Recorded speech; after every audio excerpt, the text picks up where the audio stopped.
The easiest way to enter bow on the slackline is coming from sitting. Sit with the sitting bones on the side of the line, and then scoot slowly backwards until you find the bottom part of your sacrum. And then from there, keep a hold of the slackline and start moving slowly backwards. Keep your abs engaged and really, really slowly allow your head to drop. You're gonna have to allow, depending on your flexibility, your knees to lift. What we wanna keep throughout this pose is that sensation of heavy legs, because this is what's counterbalancing the weight of our head and our shoulders. Once you feel comfortable here, you can stay here holding on to the slackline, or you can release one hand at a time and take a hold of your ankles. Breathe and focus on relaxing your abs, on making more space between your ribs and your hips. To come out of the pose, slowly take a hold of the slackline again, and then use the heavy legs to lift you. And from there, go back to sitting. This is a really good pose to have a spotter with, because I can drop back, and if my legs become light, I can hit my head on the ground. So we're gonna have a spotter. So I'm gonna start placing a C-grip on my legs, and I'm gonna scoot slowly, finding the bottom part of my sacrum, and then from there, I'm lean back slowly.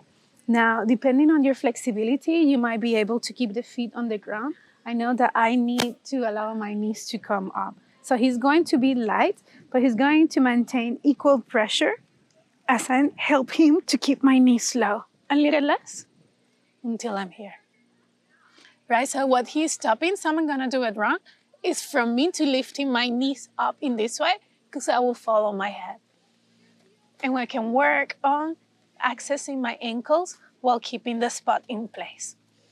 And he can be very, very, very light. It's not about pushing my knees down. It's about stopping me from lifting them too high. To come out, I can hold on to the slackline while he follows my knees down towards the ground. One way to do the bow on a recovery position, as a recovery position, is to use the ground. So you'll get underneath the line and do your bridge pose, kind of measure where your hips are going to be on the slackline. Then from there, tuck the legs in, go into a shoulder stand, and slowly place your sacrum on the line. I want to find the lowest part of my sacrum just before my butt starts, because the butt helps me to create kind of like a butt down. I want to avoid creating compression by allowing the line to lift up on my back. I actually want the line to allow me to release my lower back. So I want the line to be pushing my hips up and back. I keep the feet on the ground and I rest here. You can maintain the hands on the slack line for comfort, or you can release them down. Modify the height of the line to make sure that your shoulders are resting and there's not too much pressure on the head. And breathe here. The goal here on this recovery pose is to lengthen the abs, lengthen the hip flexors, and create kind of like a dish shape with your body, separating the ribs from your hip bones. And breathe. To come out of the pose, take a hold of the slackline with your hands. Bring one knee to your chest, then the other one, pull on the line to slowly release the hips and come down to the ground.